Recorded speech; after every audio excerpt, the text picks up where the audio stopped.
大家好，我是來自起校實驗室的范雪倫，今天來和大家分享日韓兩種水泡菜的制作方式。不同方式發酵出來的水泡菜有着不同的風味，方便依照自己的喜好搭配日常飲食，是我非常喜愛的一種發酵菜。一開始先來分切白菜。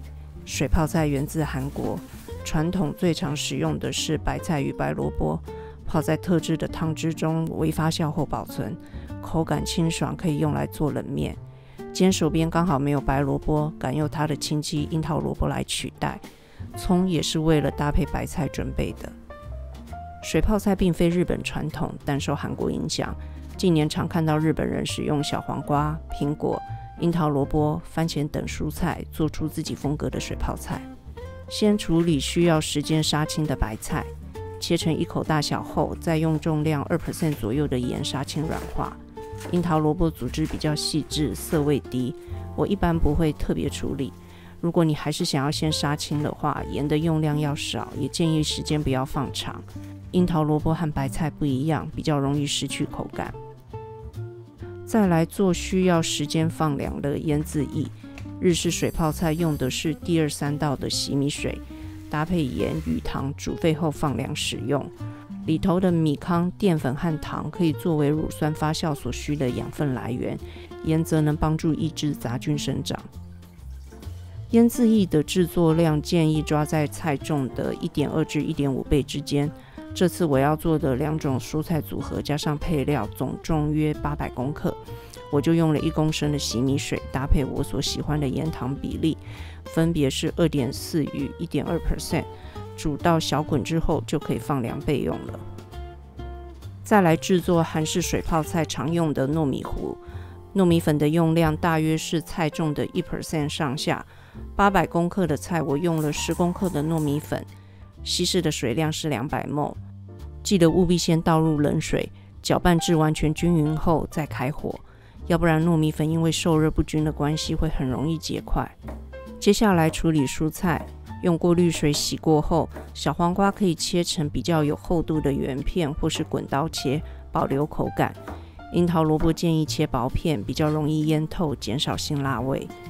蘋果主要是提供甜味來源，切成薄薄的小片，讓糖分容易釋放，湯汁也會變得鮮甜。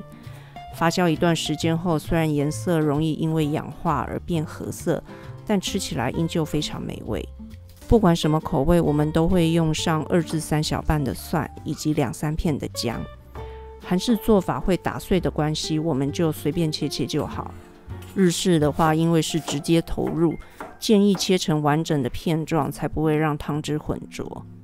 這時白菜也已經充分軟化，快速簡單的清洗後，擠乾水分就可以來配菜。第一種蔬菜組合是小黃瓜搭配櫻桃蘿蔔與蘋果，這是日式水泡菜喜歡用的組合。另外就是殺青後的白菜搭配櫻桃蘿蔔，作為韓式風味的代表。如果你不確定1公升的瓶器可以容納多少蔬菜的話，建議水量抓瓶器容量的一半，也就是500ml，搭配不超過400公克重的固形物，基本上就不會有問題。最後的最後，把糯米糊、水梨、薑蒜、鹽糖與水一起攪打過濾，就完成了韓式水泡菜發酵要用的湯汁。過濾這件事雖然有點麻煩，但成品的湯汁才會乾淨，建議還是麻煩一下好了。接下來就是快樂組裝，這是經典的日式水泡菜，搭配洗米水，然後是韓國風味的白菜與蘿蔔，湯汁有煮過的糯米糊，發酵應該更快。